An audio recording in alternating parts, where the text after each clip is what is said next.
Bonjour, bienvenue à toutes et tous pour ce webinaire sur le thème du référent numérique.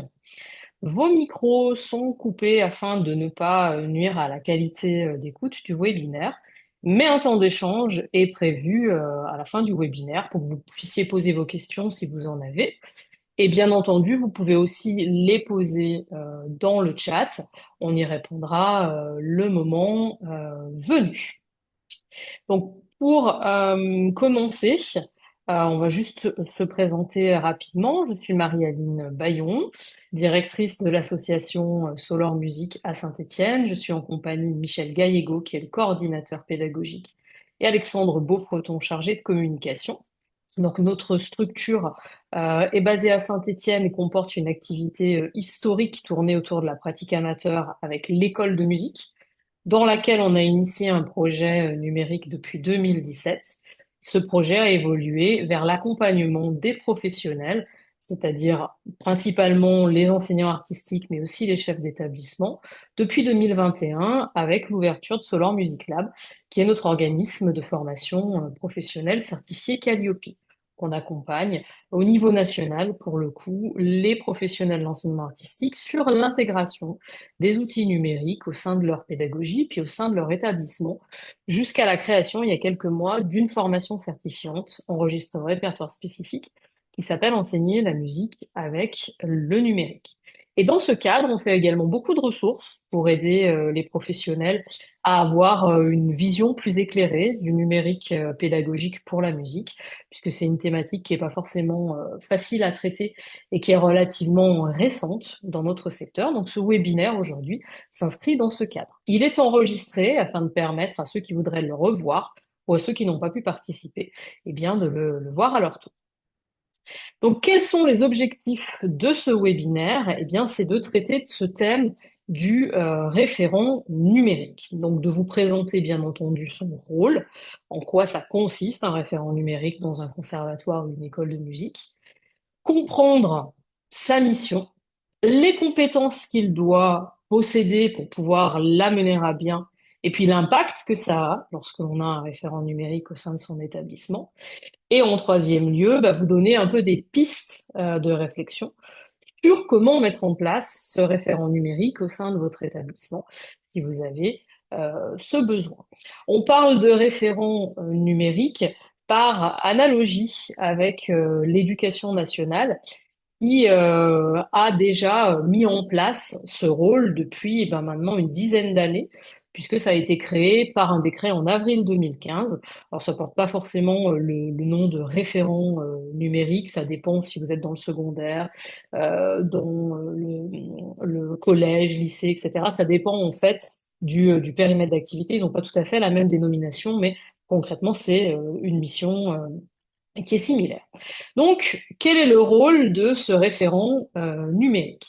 Eh bien, vous n'êtes pas sans savoir que depuis le schéma national d'orientation pédagogique de 2023, septembre 2023, la question numérique a été inscrite formellement dans le schéma. Alors, le ministère ne s'engage pas sur de grands développements à ce sujet, mais en tout cas reconnaît l'existence, l'importance des outils numériques pour les établissements d'enseignement artistique. Donc le rôle du référent numérique, eh ben, c'est bien entendu d'accompagner justement cette intégration, cette, on va dire, transition numérique des établissements dans une logique de facilitation.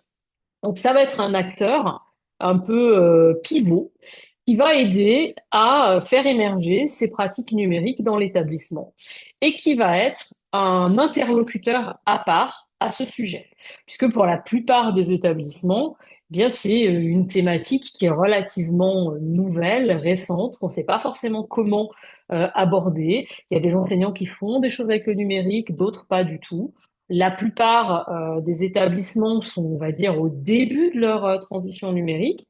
Et dans un établissement d'enseignement artistique, il y a les enseignants, mais il y a aussi le grand public, entre guillemets, c'est-à-dire tous les élèves qui vont venir prendre des cours et qui, eux aussi, vont être impactés dans leur pratique par cette arrivée du numérique. Donc, c'est vraiment quelqu'un qui a une mission spécifique à ce sujet-là. C'est pas quelque chose qu'on va faire sur un coin de table en se disant, ben voilà, il faut intégrer le numérique, advienne que pourra. c'est vraiment un acteur qui est dédié à cette transition numérique. Donc, il va avoir des activités importantes dans le cadre de sa mission. La première, ça va être un rôle, on va dire, d'analyse. Le référent numérique, on verra ses compétences après, il a la capacité de mener une analyse sur où en est l'établissement. Quels sont les besoins? Quels sont les besoins des enseignants en matière d'équipement, par exemple, en matière de formation?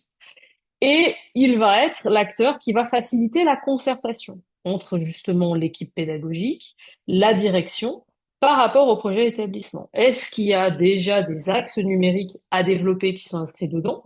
Ou au contraire, est-ce qu'on va réfléchir ensemble pour justement, sur la prochaine version du projet d'établissement, avoir cette feuille de route, intégrer le numérique et voir ce qu'on veut développer? Donc, il a ce rôle vraiment d'accompagnement de l'équipe pédagogique, mais aussi de conseil pour la direction. La direction, elle n'est pas forcément spécialiste du numérique, pas forcément spécialiste de la pédagogie avec le numérique, et elle a besoin de pouvoir s'appuyer sur quelqu'un qui va effectivement pouvoir dire ça peut être intéressant pour l'établissement, ça c'est trop tôt pour envisager tel type de pratique, etc. Donc sa première activité, ça va être ça, d'être au service du projet d'établissement, soit dans la formalisation des axes, soit dans le développement en pratique de ces axes, et d'amener l'équipe pédagogique à se fédérer autour de ça. La deuxième démarche, bah, elle est très pratico-pratique, hein. Ça va être d'accompagner la mise en œuvre effective, d'aider les enseignants à mettre en place des outils numériques, à mettre en place des démarches pédagogiques, mais également aussi s'assurer que les usagers bah, puissent bien utiliser les outils numériques. La troisième activité principale, ça va être de contribuer à la formation des personnels. Parce que, on le sait, les enseignants sont peu formés sur le sujet. Donc, si on veut pouvoir les accompagner à mettre des démarches en pratique, eh ben, il va falloir avoir une veille déjà sur ce qui se fait au niveau du numérique, sur l'existence des outils, des pratiques pédagogiques, une veille sur les formations qui peuvent être existantes et une capacité à repérer ben, qu'est-ce qui va être utile pour les enseignants et peut-être aussi animer d'une certaine manière des espaces où on va faire de la formation par les pairs. Et puis la dernière activité, elle concerne bien entendu quelque chose d'un peu pratique là aussi, tous les aspects de sécurité, de conformité RGPD, de maintenance du matériel, parce que le numérique, c'est ça aussi.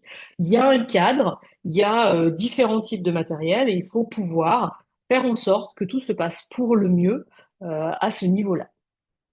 Donc, ce référent numérique, si on veut en nommer un, il va avoir besoin de compétences assez larges en fin de compte. Alors, bien entendu, des compétences techniques. Il faut que la personne soit en capacité de maîtriser un panel d'outils numériques pour pouvoir accompagner ses collègues dessus, mais pas des outils numériques non plus pris à l'aveuglette. Il va falloir qu'il y ait une connaissance et une capacité à savoir quels sont les outils numériques pour l'enseignement musical, qui vont être appropriés, adaptés aux différentes situations. Et des compétences techniques sur l'aspect, on va dire, matériel, être à l'aise avec le matériel, pouvoir le mettre à jour, etc. Mais ça va requérir aussi des compétences en communication. C'est-à-dire qu'il suffit pas de bien maîtriser les outils numériques, il va falloir être capable de se mettre à la portée des interlocuteurs qu'on a, c'est-à-dire des enseignants qui ne sont pas spécialistes du numérique, et puis des élèves et leurs familles. Donc, pour pouvoir leur faire comprendre l'utilité, le bon fonctionnement, et être capable de gérer justement un groupe d'enseignants qui va découvrir un outil, etc. Donc, ça demande une capacité à s'adapter à des interlocuteurs qui sont assez variés. Donc, être capable de gérer un groupe, être capable d'animer un groupe sur ce sujet-là. Des compétences, bien entendu, pédagogiques, parce que si on connaît très bien les outils numériques, ça ne veut pas dire forcément qu'on connaît les spécificités de l'enseignement artistique, on connaît les spécificités de la transmission de la musique. Donc, une connaissance du secteur, une connaissance de la pédagogie, des contraintes qu'on a dans les établissements, des textes cadres aussi, c'est très important pour comprendre les besoins et dans quel contexte évoluent les enseignants. Donc, ça ne peut pas être juste quelqu'un qui est, entre guillemets, bon en informatique. c'est forcément quelqu'un qui est capable de traduire cette utilisation du numérique dans le cadre de la pratique musicale. Et puis la dernière compétence, c'est bien entendu des compétences, on va dire, organisationnelles et relationnelles. Parce que c'est une mission où on est en contact avec pas mal d'interlocuteurs et on va traiter des, on va dire, problèmes divers et variés et on va gérer aussi des projets divers et variés. Donc il faut être en capacité d'organiser tout cela, de se mettre à la portée des uns et des autres et de faire en sorte que tout converge dans le sens qui a été établi par l'établissement ou le projet d'établissement. Donc pourquoi c'est indispensable ce référent numérique? Tout simplement parce que si on veut vraiment, comment dire, mettre en place une transition numérique dans son établissement, et ce terme transition numérique, il peut faire un peu peur, hein, il faut effectivement s'atteler à la tâche en étant accompagné. Le chef d'établissement n'a pas forcément toutes les compétences à ce niveau-là, mais il en a même parfois pas sur le numérique parce que c'est pas dans la formation de base. Il en va de même pour les enseignants. Donc, comment arriver à développer de la pédagogie avec le numérique si on n'a pas quelqu'un qui va être ressource? Ça va être compliqué. Alors, ça ne fait pas tout le référent numérique, mais en tout cas, c'est quelqu'un qui va faciliter les choses. En général, les enseignants sont de bonne volonté pour mettre en place des projets, mais ils ont besoin d'un point d'appui. La direction, c'est pareil. Demander à la direction d'assurer le lien direct sur un sujet qui est aussi complexe à traduire en pratique, bon, ça risque de mener un projet qui va être abandonné ou mis partiellement. Donc c'est vraiment quelqu'un qui va être perçu comme un facilitateur pour les enseignants, pour la direction, pour les usagers. Donc c'est vraiment un rôle, voilà, un maillage très fin, très serré auprès de tous ces acteurs. C'est quelqu'un qui va offrir du soutien pédagogique, technique, là aussi pour les enseignants et pour les usagers. Le risque, si on demande à des enseignants de se lancer sans accompagnement réel, assez rapidement, il y en a qui risquent d'abandonner parce qu'ils vont rencontrer une problématique technique et hop, on va fermer l'ordinateur parce que voilà, c'est trop, on n'y arrive pas. Là, on sait qu'on a quelqu'un auprès de qui on peut s'adresser, qui est là pour ça et qui connaît les problèmes des uns et des autres et qui va pouvoir les aider. Et il en va de même pour les usagers. Parce que si les enseignants s'en sortent très bien, arrivent à développer des choses, on n'est pas chez les élèves dans leur maison à la sortie du cours, on ne sait pas comment ça se passe. Il y a des gens là aussi auprès des usagers qui sont éloignés du numérique ou qui ne vont pas forcément tout de suite en comprendre l'utilité ou qui vont rencontrer des problèmes et ça va être difficile de demander aux enseignants de traiter tout ça. Et puis, selon les contextes, ça va être aussi un interlocuteur qui va faciliter les choses auprès du service informatique. Je pense aux collectivités, parce qu'en général, les associations voilà, n'ont pas, la plupart du temps, un service informatique. C'est pas toujours évident dans les collectivités de dialoguer avec le service informatique parce que le service informatique a une vision qui lui est propre de la sécurité, des outils, du matériel. Et comme c'est assez récent dans les conservatoires et les écoles de musique d'avoir ce développement, ce besoin matériel, ils comprennent pas toujours quelles sont les contraintes et quels sont les besoins. Donc là, ça va être l'interlocuteur qui va pouvoir effectivement faire remonter ce qui est nécessaire pour les enseignants, les contraintes spécifiques qui poussent vers plus ce type d'outil plutôt qu'un autre. Il y a des besoins très spécifiques dans l'enseignement artistique voilà, pour lesquels les collectivités, à la base, ne sont pas outillées et c'est parfois difficile à défendre. Donc, ça va être une personne qui va aussi avoir ce rôle-là. Donc, si vous voulez mettre en place ce rôle de référent numérique, c'est pas forcément si simple que ça.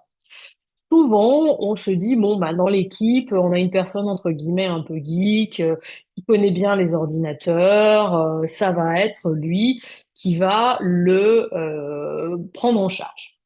Sauf que c'est quand même une mission qui ne peut pas se baser que sur la simple appétence sur les outils numériques. C'est une mission qui doit être définie vraiment en fonction des besoins de votre établissement et pas quelque part le recours à une solution de facilité où il y a quelqu'un qui connaît bien l'informatique et c'est bon. Pourquoi? D'une part, parce que vous risquez de passer à côté des vrais besoins de votre établissement. D'autre part, parce que c'est une assimilation qui est maladroite. Le référent numérique, c'est pas juste quelqu'un qui geek, c'est un pédagogue, comme vous avez pu le voir, ça demande pas mal de compétences. Donc, Si vous voulez pas faire d'écueil, il faut vraiment faire les choses dans l'ordre, se poser en premier lieu la question des besoins de l'établissement. Qu'est-ce que vous avez besoin au niveau de votre établissement? Déjà, d'évaluer les besoins spécifiques que vous pourriez avoir par rapport au numérique. Vous avez un projet d'établissement, est-ce que le numérique est intégré dedans ou pas? S'il est intégré, est-ce qu'il est mis en pratique ou pas? Pour essayer déjà de comprendre ce contexte. Est-ce qu'on va aller vers une définition d'axes numériques à mettre en place ou est-ce qu'il y a déjà des choses qu'il faut qu'on développe? Quelles sont les priorités dans ce développement-là et quels sont les besoins des uns et des autres. Il y a toute la question de l'évaluation de la compétence. Pour la plupart des établissements, c'est un chantier qui est nouveau, avec des enseignants qui ne sont pas formés, qui n'ont pas forcément développé des compétences à ce niveau-là. Donc il va falloir faire un état des lieux, justement, des compétences numériques de l'équipe pour savoir comment accompagner ces personnes. Ça va pas être la même chose avec des gens qui ont déjà une pratique que des personnes qui sont très loin du numérique. Donc ça va être la question des compétences numériques au sens large du terme, et puis aussi des besoins plus individuels. Si vous avez des personnes qui sont en difficulté, le référent numérique, il pourra pas les accompagner de la même manière que des gens qui ont déjà une petite pratique. Et puis, à un niveau, on va dire un peu plus large, ça va être l'analyse de votre établissement, de l'infrastructure, faire un état des lieux du matériel déjà existant. Est-ce que vous êtes équipé ou pas? Est-ce que vous avez le Wi-Fi ou pas? Qu'est-ce qu'il y a comme outils qui sont déjà utilisés? Est-ce que les besoins qui sont recensés sont concomitants avec le matériel ou est-ce qu'au contraire le matériel ne convient pas du tout?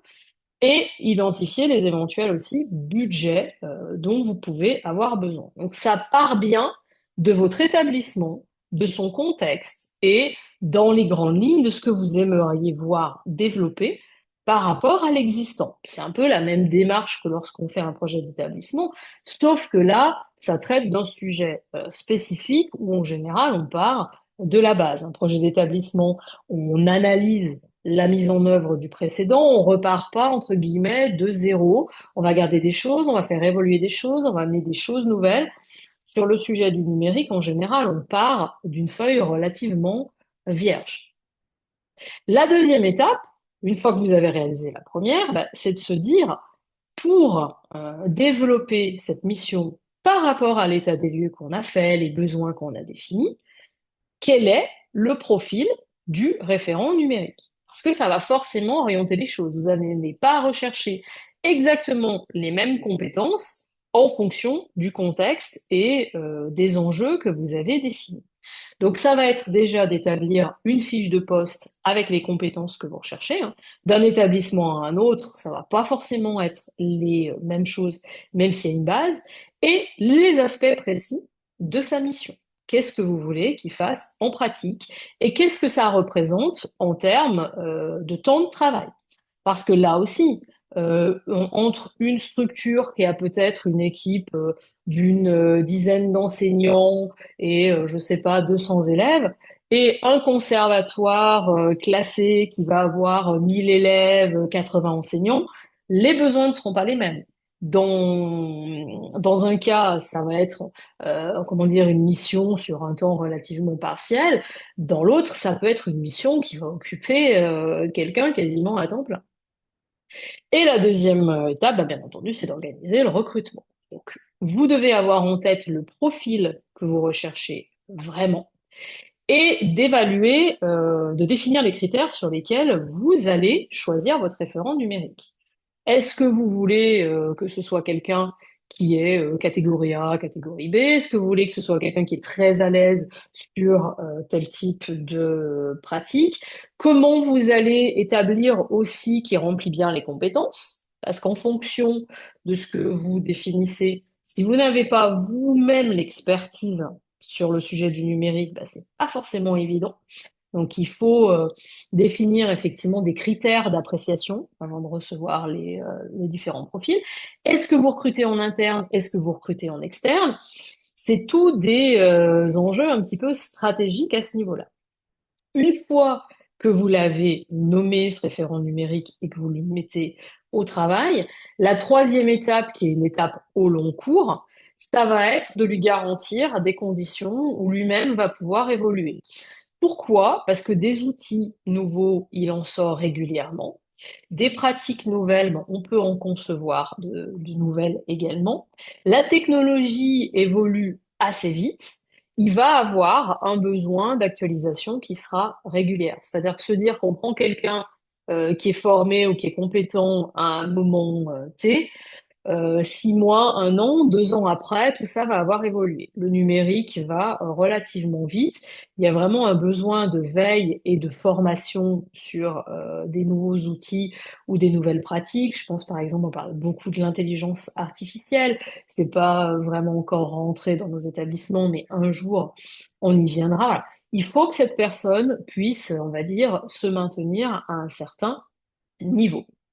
Donc, une fois que tout ça est mis en place, en pratique, si on fait un focus, qu'est-ce qu'il va faire, ce référent numérique? Quels seront ses outils?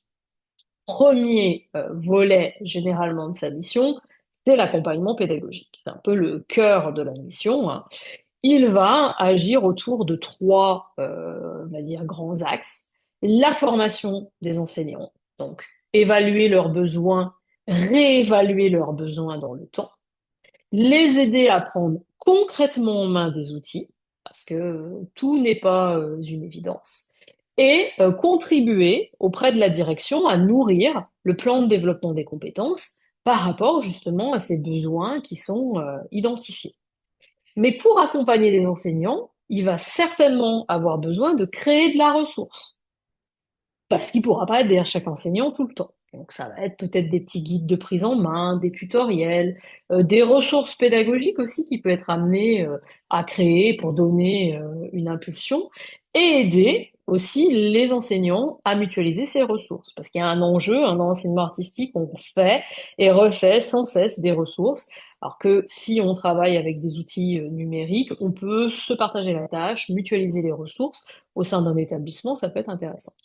Et puis, il y a tout l'aspect soutien pédagogique. Ça veut dire que ce référent numérique, il doit avoir des notions en ingénierie pédagogique. Et l'ingénierie pédagogique, c'est pas forcément les modèles sur lesquels on se base en termes de transmission dans les conservatoires.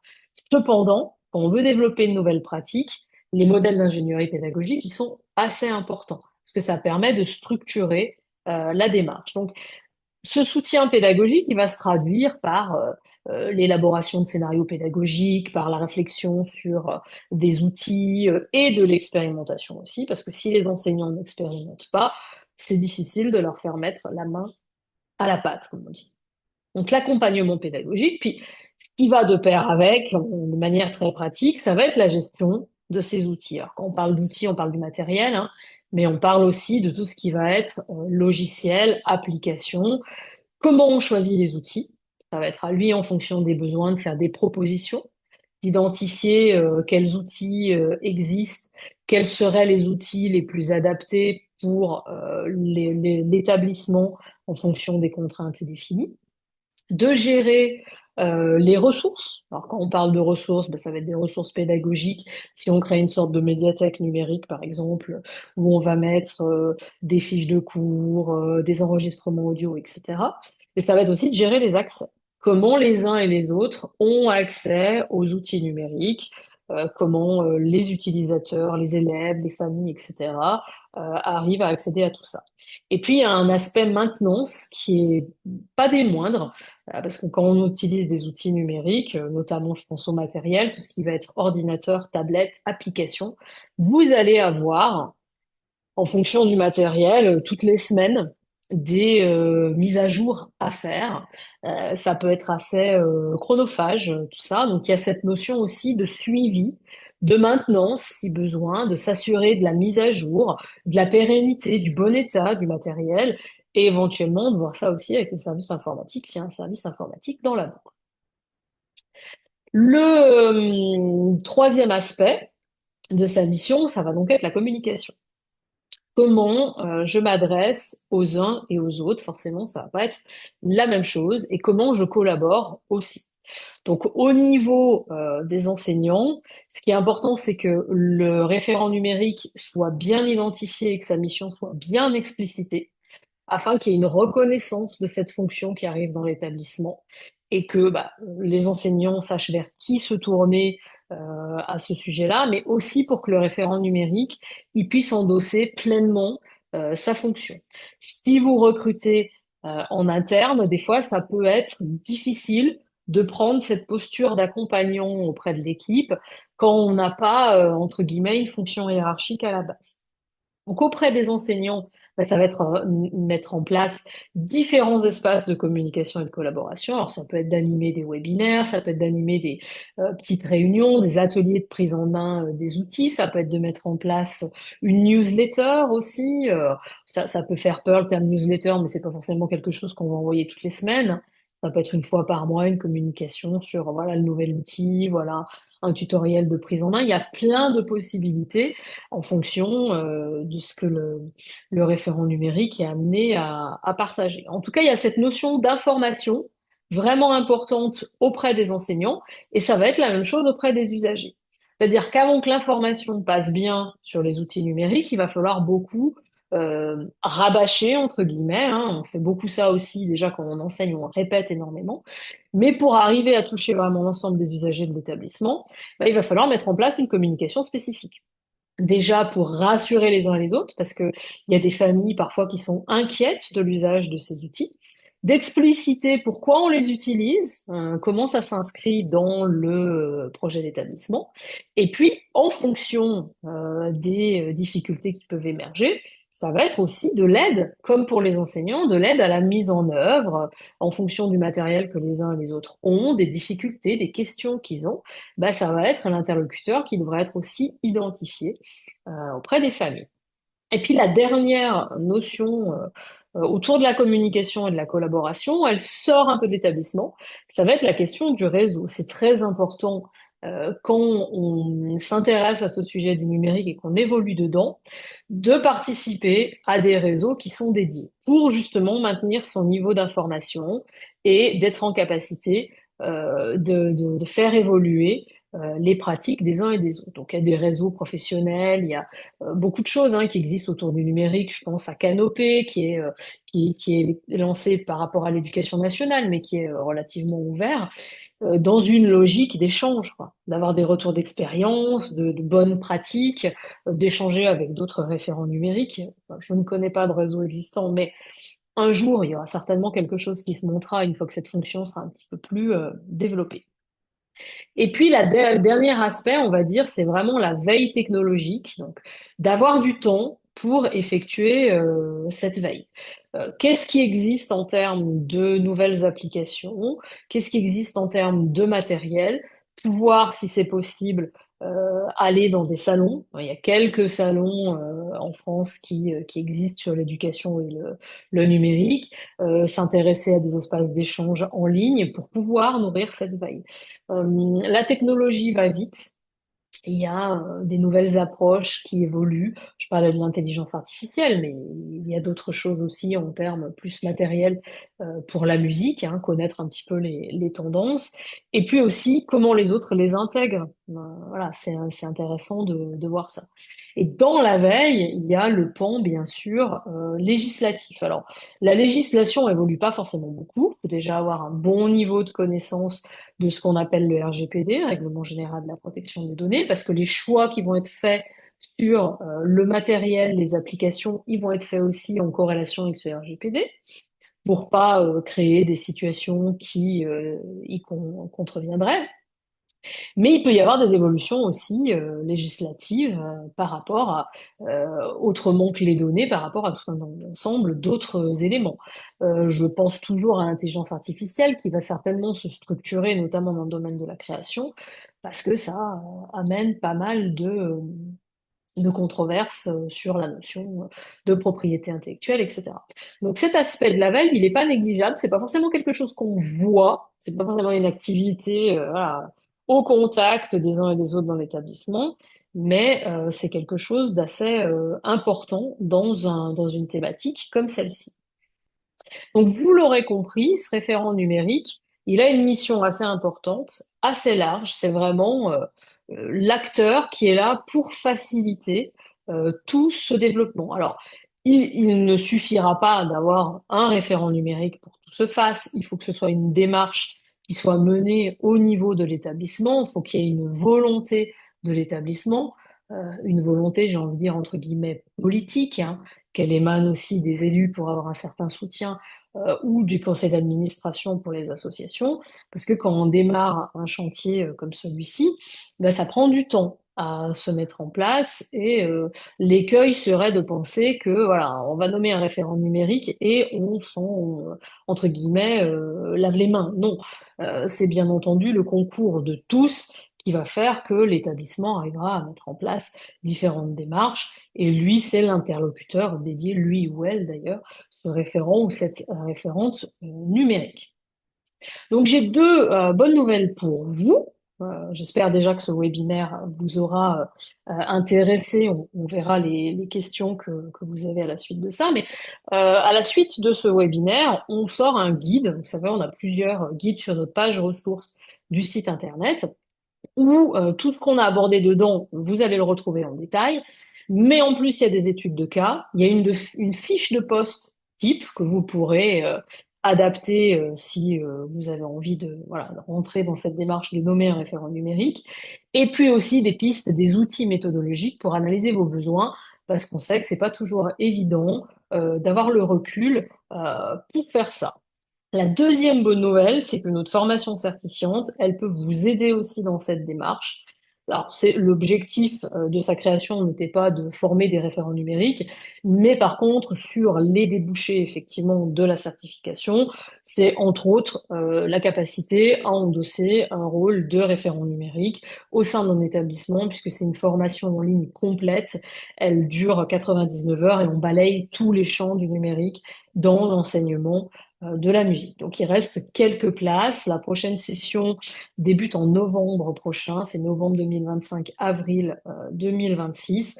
Donc si voilà, vous avez pour projet de recruter ou de former quelqu'un, il est possible aussi de s'adresser à nous à ce niveau-là pour effectivement voilà, identifier quelqu'un et le former pour avoir un rôle de référent numérique au sein de votre établissement. On est arrivé à la fin de ce webinaire, donc moi je vais couper l'enregistrement vidéo. Je vous remercie pour votre présence et votre écoute. On va vous donner la possibilité de réouvrir vos micros et nous sommes à votre disposition pour toute question. Merci à toutes et tous.